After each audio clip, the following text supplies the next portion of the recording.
ॐ अस्मद्गुरुभ्यो नमः।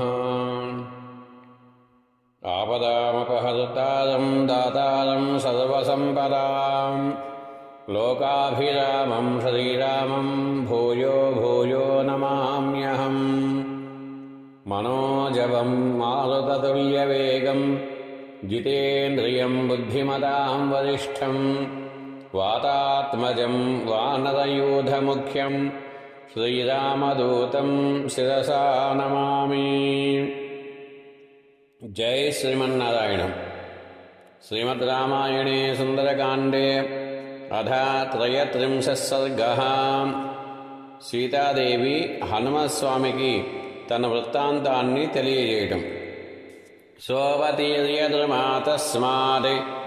విద్రుమ ప్రతిమాననః వినీతవేషః కృపణః ప్రణిపత్యోపసృత్య చ తామబ్రవీన్మహాతేజ హనుమాన్ మారుతాత్మజః శిరస్యంజలిమాధాయ సీతా మధురయా గిరా కానుపద్మఫలాసాక్షి క్లిష్టకౌశేయవాసిని ద్రుమస్య శాఖామాలంబ్య తిష్టసి త్వమనిందితే किमर्थं तव नेत्राभ्यां वारिस्रवति शोकजं पुण्डरीकपलाशाभ्यां विप्रकिरणमिवोदकं सुराणामसुराणां वा नागगन्धर्वरक्षसां यक्षाणां किन्नराणां वा का त्वं भवसि शोभने का त्वं भवसि रुद्राणां मरुतां वा वरानने वसूनां वा वरारोहे देवता प्रतिभासि मे किन्नु चन्द्रमसाहीनां पतिता विभुदालयात् रोहिणी ज्योतिषां श्रेष्ठां सर्वगुणान्वितां का त्वं भवसि कल्याणी त्वमनिन्दितलोचने कोपाद्वा यदि वा मोहाः भर्तारमसि ते क्षणे वसिष्ठं कोपयित्वा त्वं नासि कल्याण्यरुन्धती कोपाद्वा यदि वा मोहात् भर्तारमसि ते क्षणे वसिष्ठं कोपयित्वा त्वं नासि कल्याण्यरुन्धती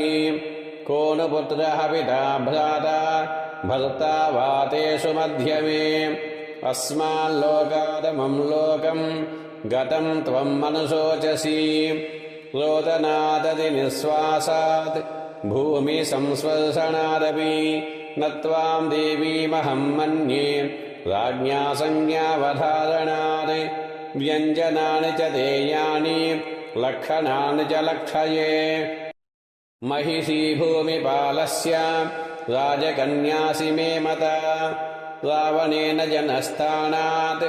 बलादपहृता यदि सीता त्वमसि भद्रं ते तन्ममाचक्ष्व पृच्छतः यदा हि तव वैदन्दैन्यं रूपं चाप्रतिमानुषं तपसा चार्मितो वेषं त्वं रापमहिषी ध्रुवं सा तस्य वचनं श्रुत्वा रामकीर्तनहर्षिता उवाच वाक्यं वैदेहीं हनुमन्तं द्रुमाश्रितं पृथिव्यां राजसिंहानां मुख्यस्य विदितात्मनः स्नुषादशरथस्याहं शत्रुसैन्यप्रतापिनः दुहिता जनकस्याहं वैदेहस्य महात्मनः सीतेति नाम्नाहं भार्या रामस्य धीमतः समाद्वादशरत्नाहं राघवस्य निवेशने भुञ्जानामानुषान् भोगान् सर्वकामसमृद्धिनी तत्र त्रयोदशे वर्षे राज्ये चेक्ष्वाकुनन्दनम् अभिषेचयितं राजा सोपाध्यायः प्रचक्रमे तस्मिन् सम्भ्रियमाणे तु राघवस्याभिषेचने कैकेयी नाम भर्तारं देवी वचनमब्रवीत् न पिबेयं न खादेयं प्रत्यहं मम भोजनम् एष मे जीवितस्यान्तो रामो यद्यपि जिष्यते यत्तदुक्तं त्वया वाक्यं प्रीत्या नृपति सत्तमां तच्छेन्न विदतं कार्यं वनं गच्छतु राघवः स राजा सत्यवाग्देव्या वददानमनस्मरन् मुमोहवचनं श्रुत्वा कैकेय्याः क्रोधमप्रियम् ततस्तु स्थविरो राजा सत्ये धर्मे व्यवस्थितः ज्येष्ठं यशस्विनं पुत्रं ऋतं राज्यमयाचत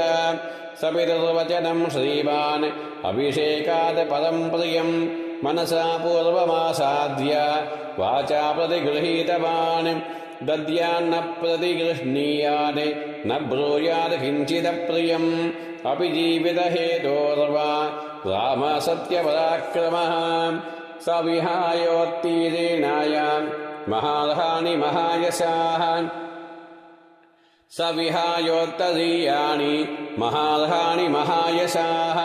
विसृज्य मनसा राज्यं जनन्यैमा समादिशते साहं तस्याग्रतस्तोरणं प्रस्थिता वनचारिणी न हि मेतेन हीनायां वासः स्वर्गेऽपि रोचते प्रागेव तु महाभागः सौमित्रीर्मित्रनन्दनः पूर्वजस्यानुयात्रार्धे द्रुमचीरैरलङ्कृतः ते वयं भर्तुरादेशं बहुमान्यदृढव्रताः प्रविष्टाः स्म पुरा दृष्टं वनं गम्भीरदर्शनं वसतो दण्डकारण्ये तस्याः ममितौजसः रक्षसापहृता भार्या रावणेन दुरात्मना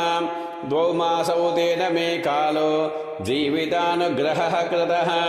ऊर्ध्वं 2 मासाभ्यां ततश्चक्ष्यामि जीवितम् 2 मासौ तेन मे कालो जीवितानुग्रहः कृतः ऊर्ध्वं 2 मासाभ्यां ततश्चक्ष्यामि जीवितम् इत्यार्षे श्रीमद् रामायणे वाल्मीकिये श्रीसुन्दरकाण्डे 33 सर्गः आपदापहर्तारं दातारं सर्वसम्पदां लोकाभिरामं श्रीरामं भूयो भूयो नमाम्यहम् जय श्रीमन्नारायण।